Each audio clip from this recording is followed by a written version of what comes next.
Welcome to the Boat Galley Podcast. I'm Lin Pardey, here with practical tips, some stories, and some how-tos for your cruising adventure. This episode of the Boat Galley Podcast is sponsored by Schooner Chandlery, a nautical marketplace for you and your boat. Find traditional supplies for your new or classic boat, as well as nautical art and unique boating items from a wide variety of craftsmen. We also have the legendary free bag for incredible comfort aboard. Are you a nautical maker? Use the coupon code BOATGALLEY before March 2019 and sell your wares commission-free for all of 2019. Schooner Chandlery, traditional supplies for your classic boat. Slow down, slow down. Interview with a Cruiser is the blog spot set up by Leva Glibstrap, who retired from being a college professor to set off cruising with her partner before they reached the age of 40. She felt she had lots of questions about cruising and decided to create a blog to encourage other cruisers to provide unbiased answers. The folks she questioned are a diverse lot, ranging from relative youngsters on minimalist small boats to retirees on luxurious 55-footers. The questions she asked are varied. What follows are my answers to the questions she selected for me. What, if anything, do you wish someone had told you before you started cruising? When Larry and I set off back in 1968, there was almost no information available for potential cruisers. Only a few books about adventuresome voyages, plus Eric and Susan Hiscock's very matter-of-fact Voyaging Under Sail that dealt almost exclusively with boat gear and seamanship issues. I met maybe a dozen folks who'd arrived back from offshore cruises, and all they told me was, loved it. It was great. In some ways, I think the lack of information sources made cruising easier, since I didn't expect things to go to any set plan, i.e., I didn't add other people's worries about cruising to my already active imagination. Is there a place you visited where you wish you could have stayed longer? Yes, there's many. Southern Africa, the San Blas Islands, Argentina. Right now I'm cruising in Australia and the Great Barrier Reef, another place I'd like to add to the list. Over the time you've been cruising, has the world of cruising changed? Of course it has. The most obvious change is the world's population has more than doubled, and the number of people who can afford cruising boats and the time to leave their home port has gone up by a factor of 10 or more. This has created a large enough group of people to be worth targeting as a potential market for many marine products and services. It has become harder to separate advertising claims from reality, harder to resist adding gear that might not be necessary, and gear that might overload your boat and stress your cruising budget. Fact. While we waited to transit the Panama Canal in 1970, we only shared the anchorage with 14 other boats. Only 72 yachts transited the canal during that whole year. I think that many may transit in a month right now. When we were in Mexico back then, the only marinas in the whole country were the newly built ones in Mazatlan, Guaymas, and Acapulco. Everywhere else you anchored. In La Paz, there were only a few moorings available, and these were often suspect. Contrast that with dozens of marina along the same coastline today. Fact, when we set off, very few boats under 50 carried radio transmitters. The rest of us used battery-operated shortwave receivers. Communications were confined for most part to letters and very occasional landline telephone calls. At that time, calls between Mexico and the USA cost $4 a minute. There was no email, no electronic navigation systems. LORAN was just being introduced for larger yachts.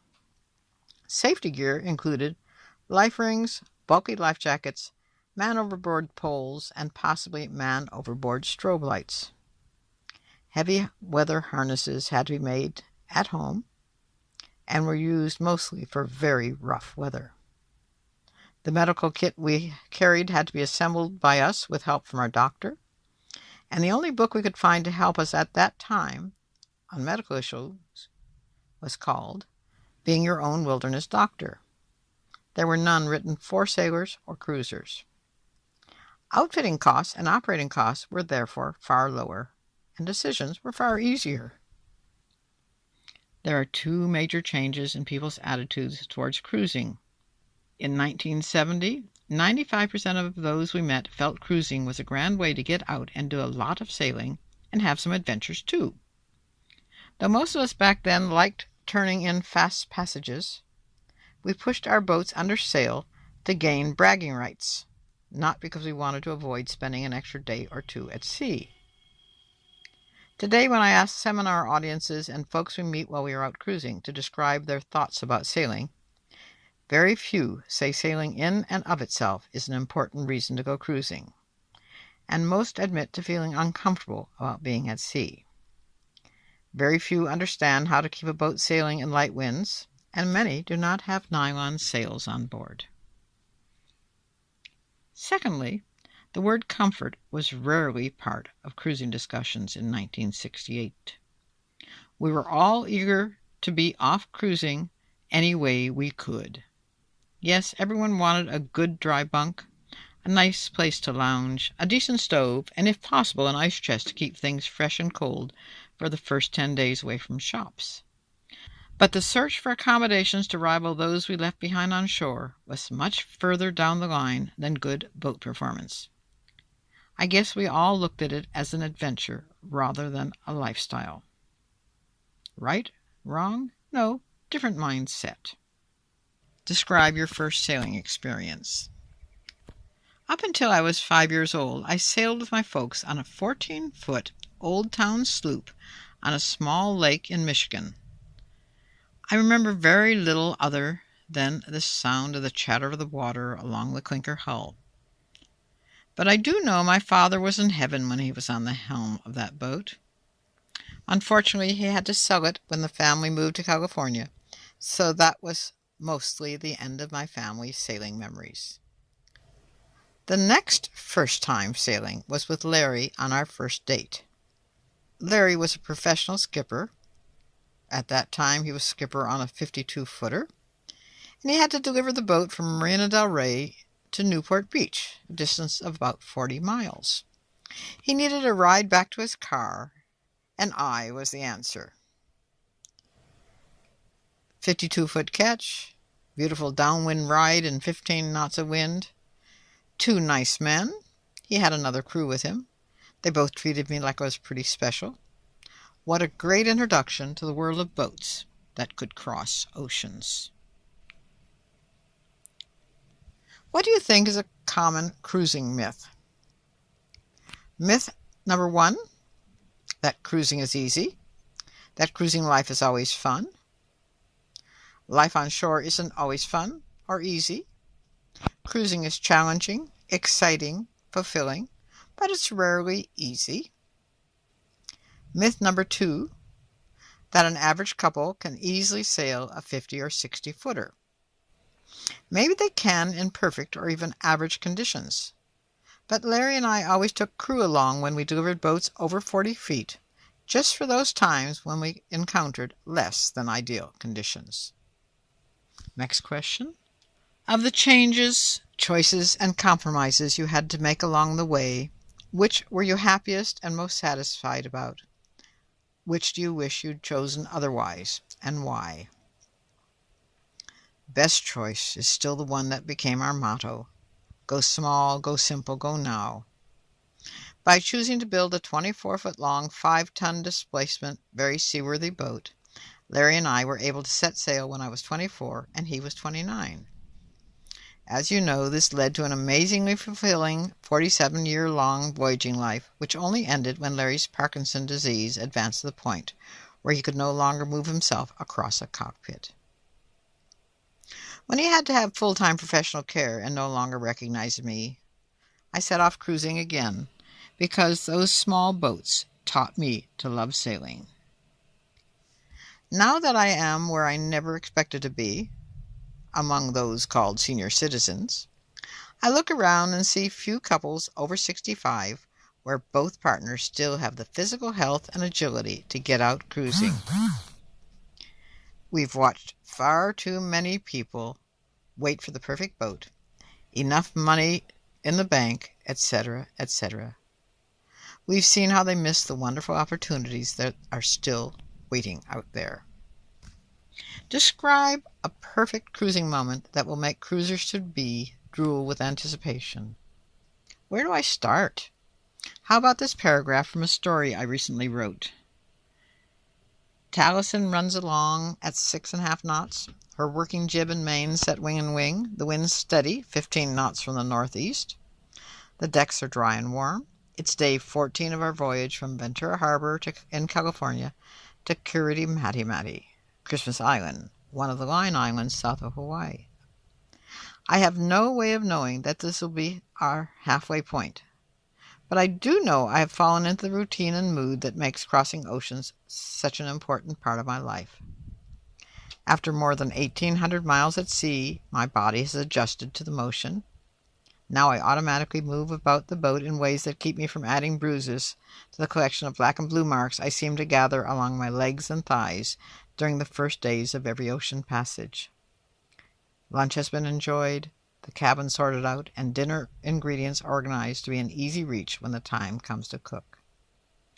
Larry has taken it easy below decks, his thoughts far from sailing as he devours yet another of the stack of carefully chosen books we've saved for this voyage.